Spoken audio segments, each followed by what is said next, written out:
꼭지요. 구독, 좋아요, 알림 설정까지 모두 부탁드려요. 안녕하세요. 치킨스탁TV입니다. 이번에는 닭고기, 육개 시장과 관련된 업체들의 구조에 대해서 살펴보도록 하겠습니다. 이거는 공부 차원에서 제가 언급을 하려고 미리 자료를 준비해 놨었는데요. 갑자기 최근에 여기저기 엮여가지고 주가가 조금씩 반응을 하는 것 같습니다. 더 주가의 변동성이 커지기 전에 준비한 내용들은 언급을 해볼 거고요. 테마적인 그런 부분에 대해서도 이야기를 해보겠습니다. 먼저 닭을 키우는데 필요한 요소들에 대해서 이야기를 하자면은 닭이 나오려면 병아리가 있어야 될 거고요. 그리고 육개 사료, 동물 백신 이런 게 필요하겠죠. 병아리는 닭의 종을 말하는 것인데요. 닭이 거기서 거기 같아 보여도 상당히 많은 품종이 있습니다. 그거를 종작 혹은 종계라고 하는데요. 닭도 나름의 족보가 있다는 거죠. 그래서 PL, 퓨어라인, 이 순종끼리 교배를 해가지고 GPS, 원종계, 할아버지가 나오면은 거기서 PS, 종계가 나오고 그 다음에 나오는 게 우리가 먹는 육계가 됩니다. 굳이 번거로운 이런 과정을 거치는 이유는 어떤 경영 효율성적인 측면 그리고 맛 때문이겠죠.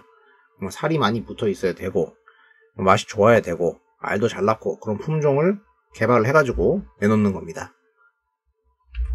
이런 종계를 취급하는 회사는 우리나라에 4군데가 있어요. 말 그대로 과점인데요. 이런 회사들은 다 자본화가 되면서 이미 기업들의 계열사로 들어가 있습니다. 마니커, 체리브로, 사조, 하림 그 자체 이런 식이 됩니다.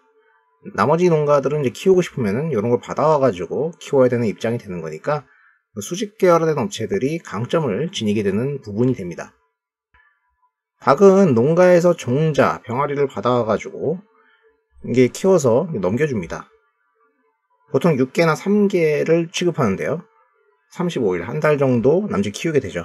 토종닭은 좀 더 오래 키우고 이 도개업자는 닭을 받아와가지고 도축을 해가지고 다듬어진 형태로 각종 프랜차이즈 업체, 식당, 치킨집 같은 곳에 넘기든가 아니면 대리점으로 넘겨버리죠.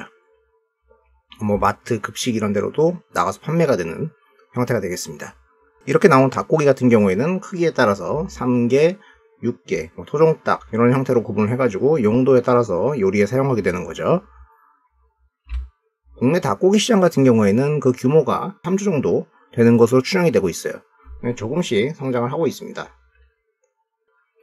보통 이런 시장의 성장을 말하고 싶을 때는 1인당 소비량을 이야기합니다. 한국의 1인당 고기 소비량 같은 경우에는 해마다 계속해서 이렇게 증가를 하고 있죠. 다만 이 부분에서 주도적인 역할을 한 것은 돼지로 생각이 됩니다. 소나 닭도 과거 대비 올라오긴 했습니다만은 최근에는 좀 다소 정체된 그런 모습입니다. 역시 최근 들어서 우리나라에서 사육되는 총 닭의 마리수는 다소 이렇게 정체가 되어 있는 모습으로 가고 있습니다. 산란계, 육계, 종계 포함해가지고 대략 1억 7천 마리 정도의 선을 유지하고 있습니다. 믹스가 그래도 이게 고기 쪽으로 조금 이렇게 바뀌었습니다. 육계를 보면 돼요. 나중에 관련 국내 업체들을 볼 때는 Q는 다소 저성장하는 시장으로 생각을 하면 되겠죠. 자, 수입산 브라질 닭 같은 거 많이 이야기가 나오는데 그런 것 때문에 국내 업체들이 별거 없는 거 아니냐 이럴 수가 있는데요. 예전보다 수입이 많이 늘어나긴 했지만은 3천억이 약간 안 되는 그런 규모라서 크게 생각하지 않으셔도 될 것 같습니다. 자, 전체적인 닭의 시장이 그게 크게 커지지가 않는 가운데 취급하는 축산 농가 같은 경우에는 점점 수가 줄어들게 됩니다. 사실 이미 우리나라 전체적인 선에서 농가들이 많이 줄어들고 있고 그 이유는 아무래도 젊은 분들이 잘 안 하시니까 노인들이 하시는데 이분들이 나이도 점점 많아지시고 경영하기도 좀 힘들기 때문입니다. 그리고 닭을 팔아서 남는 게 예전 대비 이렇게 크지도 않습니다. 6개의 수익성에 대해서 nói자면은 하나 팔아가지고 1,500원에서 대략 2,000원 정도 벌고 키우는데 1,500원 정도 들면은 200원에서 많게는 500원 짝으로 수익이 왔다 갔다 해요. 예전에는 그래도 수익이 좀 이렇게 나던 구간이 있었는데 이게 내려온 이후로는 한 개 팔아가지고 200~300원 버는 거니까 상당히 열악한 구조다 이 말입니다. 그래서 키워서 수익도 나지 않고 이럴 것 같으면은 점점 영세한 규모의 농장들은 이렇게 줄어드는 형태가 되는 겁니다. 이렇게 급감하는 반면에 이걸 대량으로 키우는 대형 농장들이 많아지게 되는 것이죠. 그런 농장의 대형화라는 것은 이제 자본화라는 것이죠. 농장들이 커졌으니까 그만큼 많이 받아줄 수 있는 큰 기업들의 위탁을 받아가지고 길러서 넘겨주는 역할을 하게 됩니다. 이 산업의 자본 집중화와 수직 계열화가 진행이 되는 것입니다. 하림 같은 업체를 예로 들면은 그들은 사료부터 병아리 입식, 그리고 사육, 가공하는 모든 공정에 개입이 되어 있습니다. 이게 이른바 수직 계열화라는 것이고요. 어떤 산업이든 비슷하게 가죠. 성공적으로 이게 구축이 되면은 그래도 중간중간에 비용 절감이나 전체적인 밸류 체인에서의 안정적인 마진을 확보하는 쪽으로 갈 가능성이 높습니다. 그래서 2000년도 이후로는 육계를 취급하는 업체들은 다 이미 어느 정도는 교통정리가 끝났습니다. 하림, 올품, 마니커, 동우, 참프레, 체리브로 이런 네임드 업체들의 점유율이 크게 변하지 않는 선에서 가지고 있는 구조가 되었습니다. 자, 대표적인 업체 하림을 통해서 살펴보겠습니다. 여기는 사육, 그리고 사료, 도계, 육가공 다 있다고 했죠. 필요한 원재료 같은 경우에는 종계, 알인, 종란, 혹은 새끼인 초생추이고 사료, 여기까지가 대부분이죠. 자, 사료 같은 경우에는 공장을 갖고 있으면은 직접 만들어가지고 생산을 하겠죠. 주 원재료 같은 경우에는 곡물 중에서 옥수수, 대두박, 소맥 이런 것들이 있을 거고 미국이나 브라질에서 수입을 해가지고 제조를 합니다. 이렇게 원재료 공시를 하고 있는데요. 요거를 단연간 트래킹 해보면은 요 시점에 가격이 확 떨어졌으니까 사료 부문은 이때가 좋았던 구간이었겠죠. 근데 다시 최근에는 인플레이션 이야기와 함께 이렇게 오르고 있습니다. 당연히 사료의 원재료니까 이게 오르면은 부담이 되겠죠. 이익의 방어를 위해서는 사료들의 가격이 인상이 될 거고 곡물 가격은 다시 좀 떨어져 줘야지 마진이 개선이 될 겁니다. 그래서 하림의 전체에서 차지하는 매출 같은 경우에는 닭을 키워가지고 도축해서 파는 육계가 있고요. 그걸 너겟과 같은 형태로 가공하는 육가공이 있을 겁니다.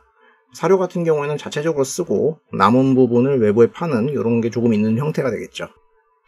자, 다시 밸류체인을 봅시다. 사육 농가의 병아리와 사료를 넘기고 닭으로 받아가지고 생계를 파는 구조다. PQC 요인을 보면은 Q 같은 경우에는 전방에서 어떤 이유로 이렇게 닭의 수요가 증가한다 이런 것들이고, P는 생계나 독의 가격 혹은 육가공 제품의 가격, 그리고 주요 C 같은 경우에는 사료의 원재료인 곡물 가격이 될 것으로 볼 수 있습니다. 다소 복잡하게 느껴질 수가 있는데 결국은 주 마진이 여기 그리고 여기입니다. 그래서 총체적으로 이렇게 먹는 거죠. 자, 닭의 가격을 보겠습니다. 먼저 육계인데요. 그걸 처리한 독의 가격입니다. 단연간 월별로 가격을 트래킹 해가지고 그래프가 좀 다소 혼탁해 보이는 부분이 있는데 추세적인 부분만 보자면은 연초에 한번 높게 형성이 되고요. 그리고 여름 때쯤 한번 이렇게 다시 올라옵니다. 그리고 내려오고 4분기쯤에 반등이 나오는 이런 형태로 형성이 됩니다. 우리가 언제 닭을 많이 먹는지 생각을 해보면은 그 경향성이 느껴질 겁니다. 이 보라색 선 19년 같은 경우에는 시종일관 이렇게 떨어졌잖아요. 이런 게 경향성이 안 보이는 해는 시장이 무너진 겁니다. 그리고 22년 올해는 다소 특이한 점이 포착이 되는데요. 현재까지의 가격이 엄청나게 강세가 나타나고 있습니다. 자, 다음은 3계입니다. 아까와 다르게 3계는 여름에 고가가 형성되는 이런 패턴을 가지고 있습니다. 이거는 아까랑은 다른 시장이라 그런 거겠죠. 3계는 여름에 삼계탕으로 먹죠. 그러면 6계나 3계나 둘 다 잘 나가는 시즌은 이제 여름이 성수기다 이렇게 생각을 하면 되고요.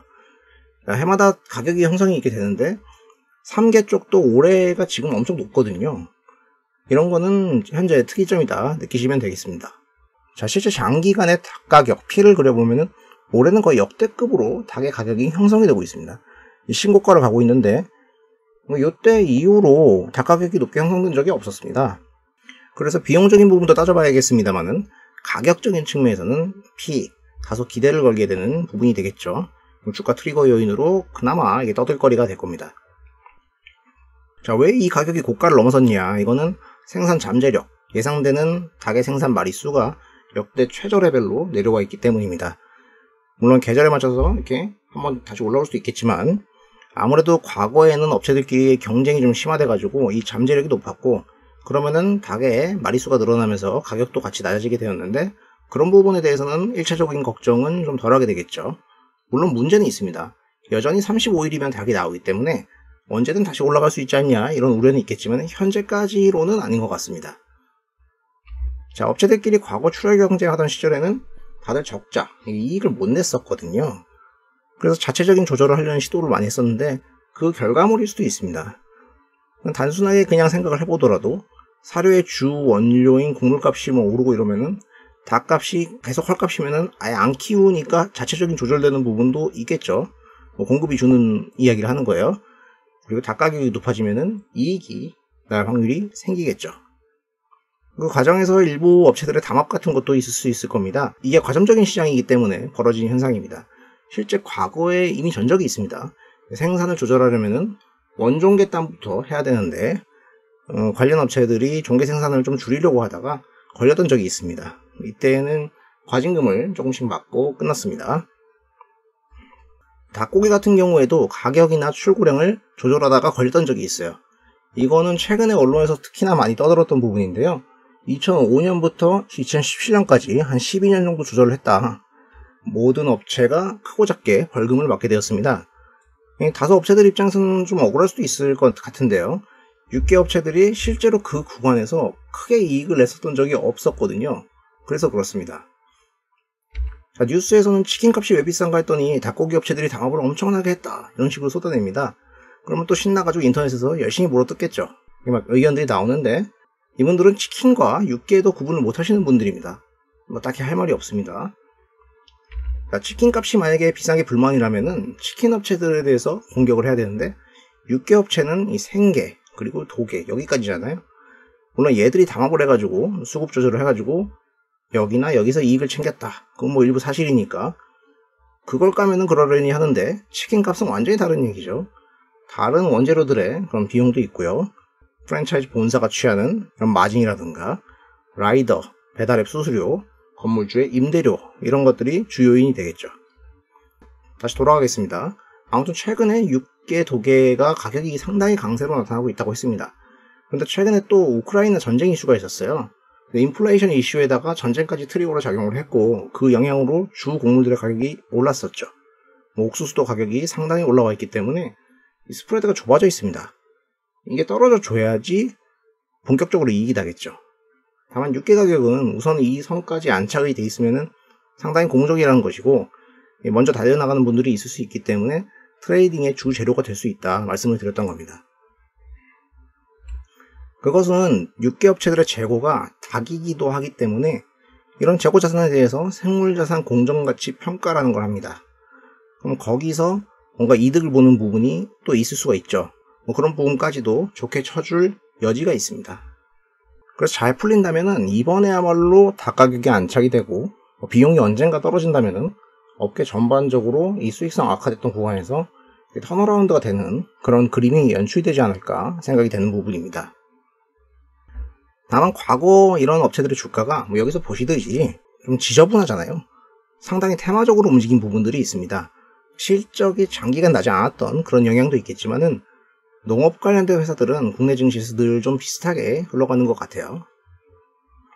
보통 어떤 스포츠 이벤트, 올림픽이라든가 월드컵, 이때는 치맥이지, 올해는 아세안 게임도 있다고, 이런 이야기를 하든가 대북 테마주 혹은 최근에 곡물로 인한 사료주 폭등과 같은 K투자, 이런 형태로는 다소 직관적으로 반응을 하는데 실적적인 부분으로는 평가를 받지 못하는 거죠.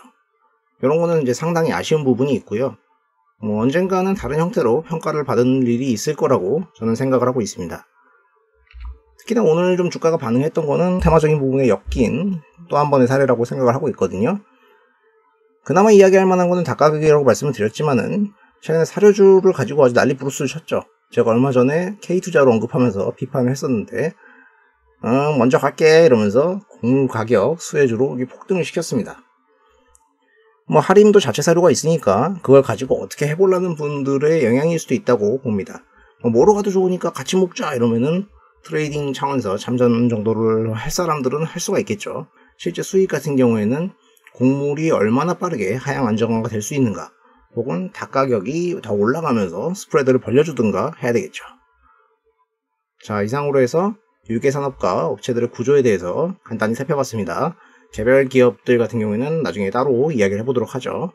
영상이 도움되셨다면 구독과 좋아요를 부탁드립니다. 시청해주셔서 감사합니다.